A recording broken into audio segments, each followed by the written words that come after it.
Hey guys, welcome to another episode of Coach Adam's comment section. Today's question comes in from Aries, and Aries' question is, thanks Adam for all the information you put out there. I have a question. No matter how hard I train, I don't get sore. I work out by myself now, but even when I was working out with a personal trainer, I didn't get sore. I even threw up once and I was training with a trainer, but no soreness whatsoever.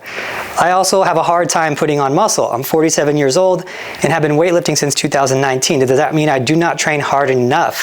Well, that is actually a real question we're going to go into, but I thought what was more important to go into is what is muscle soreness? How are you getting sore? And what are actually the mechanisms of what's happening? And I think at the end of this, you can kind of ask yourself and identify, are you doing enough to get sore? Are you doing enough in the gym? Are you lifting heavy enough? But I think it's important to know what's actually happening to cause that soreness. So first off, what is it, right?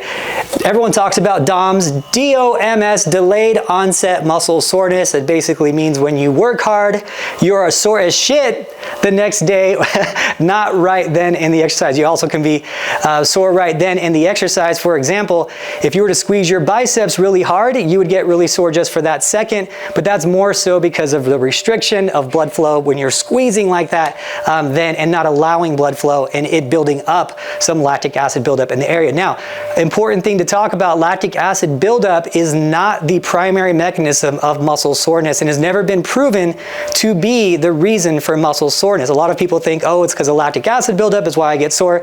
Later on, DOMS, right, DOMS, but no, that is like an immediate response from maybe running right at that moment, but not down the road. So that's another important thing that's never been associated.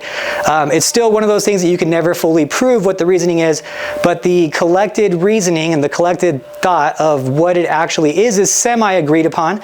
And we're going to go into what's actually happening and what looks to be at least, 90% of the reason why you're getting sore. So what's happening when you're getting sore? What's causing the damage? So first off, muscle soreness is going to be from muscle damage of some type. How are you accruing that damage in the gym? Well, obviously, you're lifting weights. You're lifting weights harder than you did the last time, harder than the recovery process has recovered to at that point. So we're going to go into a whole bunch of cool stuff right now, so I think we'll just jump right into it.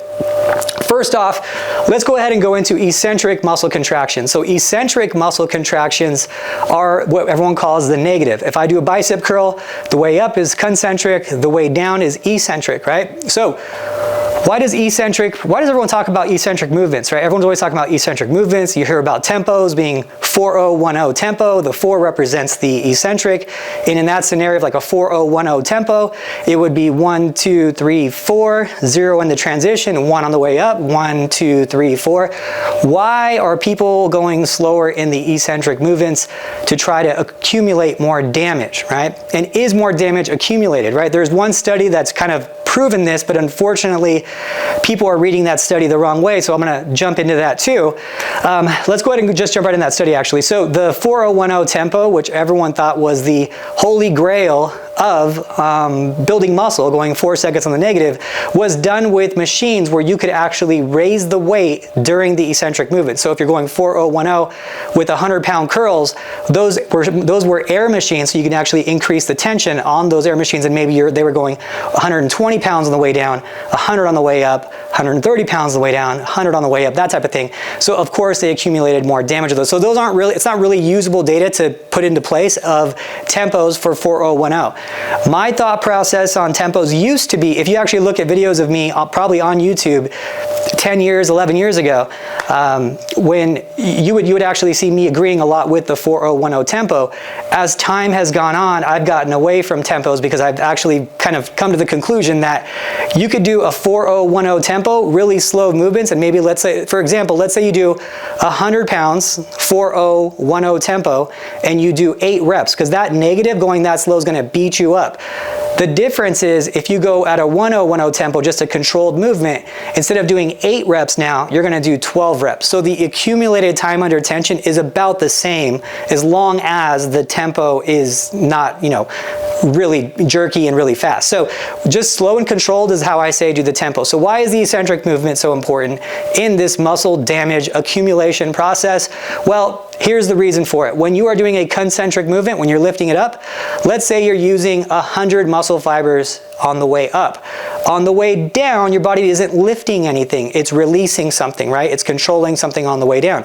What happens on the way down? Well, I used 100 on the way up. What happens is the body uses roughly half on the way down, right? So 50% of the muscle fibers. It's going to vary greatly dependent on the person, of course.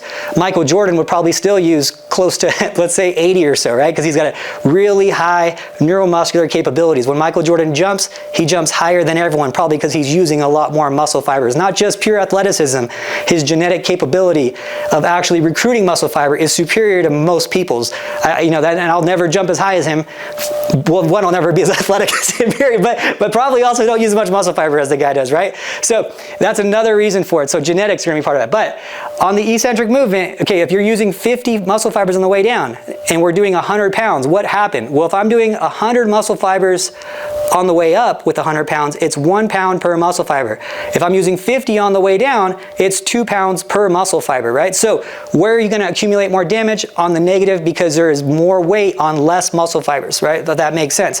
It's the same thing as carrying something. If you carried a person on your back, right, that weighed 100 pounds, a lot easier to carry it with a friend carrying 2 people carrying 1 person, right? That's basically the terrible scenario I created to make that work. But so that's going to be one of the reasons for it. Now, why does that matter? Okay, now that's going to be important. All right, we're accumulating damage. So let's go ahead and go into eccentric muscle contractions. Fewer muscle fibers recruited for the same load. You increase the force to muscle fiber ratio, increases the mechanical stress, which increases more damage and more tears. Now that is going to increase the inflammation and tenderness because of the recovery process. Okay, what's happening in this recovery process? Another thing to note, if this is actually true or not, one of the things that they found in muscle fibers, if muscle fibers are actually being damaged and actually being torn, this is one of the other debates is, okay, are we stimulating muscle growth or are we actually damaging muscle in the process? So one of the important things to know is you are actually damaging muscles in the process. You're actually having these micro trauma within the muscles. So eccentric induced damage to the actual muscles. So what's happening and how do we prove that? Well, one, you could test they tested blood level creatine kinase. Basically what that is when they're testing when someone was working out, when someone's not working out, there should be very little creatine kinase in the bloodstream. You would have to actually tear muscle and release that into the bloodstream from the muscle. So one thing that's been shown is actually higher levels of that after workouts. So there is some damage occurring because unless you rip the muscle, that wouldn't wouldn't spill into the bloodstream. So that's one thing that was kind of like opened everyone's eyes and like, wow, there's actual damage happening here. So how much damage? What's happening? What happens in result of that damage? How much is too much? So that type of thing, right? So let's go ahead and go into what we're doing when we exercise using looking at the actual science of it. Let's go ahead and look at that. So you have your muscle fiber. Here's your muscle fiber sarcomere. You have your, so this is what's happening. So you have your regular muscle fiber when you start off. Nice, pretty, complete. Everything's there. It looks really good.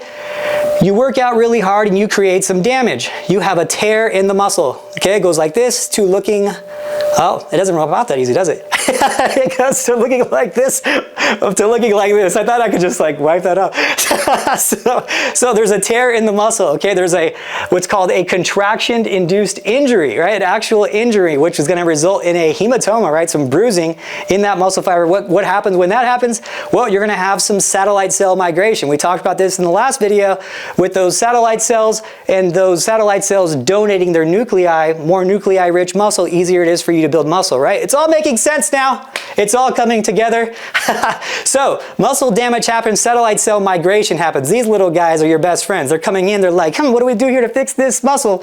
Well, let's get in line and start repairing this muscle. Satellite cells migration happens, satellite cell alignment happens next. They say, let's all line up together, let's pull this muscle together, let's make it strong and rich again, right? So what happens? The satellite cells align, they start repairing the muscle, they start donating nuclei, and the next thing you know, you have a repaired muscle and resulting in big muscles. That's what happens. That is the actual scientific terms for you getting BFMs all day long. So that's what's happening. Now, here's the real question for our question asker, are you doing this?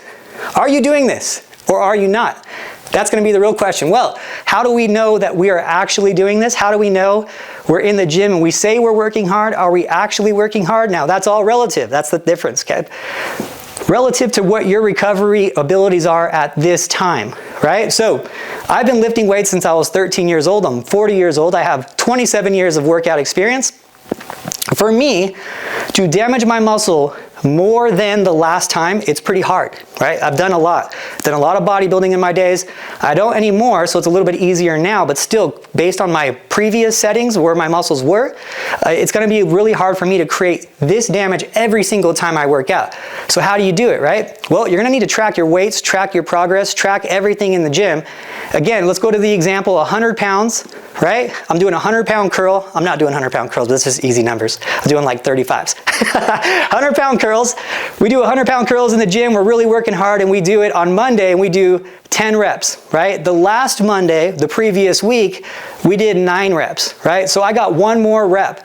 That one rep extra past our set point is what we're going after. Did you work, Greg Doucette, harder than last time? Did you actually work harder than last time? Because that's the only time you're gonna have this damage. Remember, the damage and repair already happened from the previous workout. This repair happened at 9 reps the last time, because the previous time before that I did 8 reps.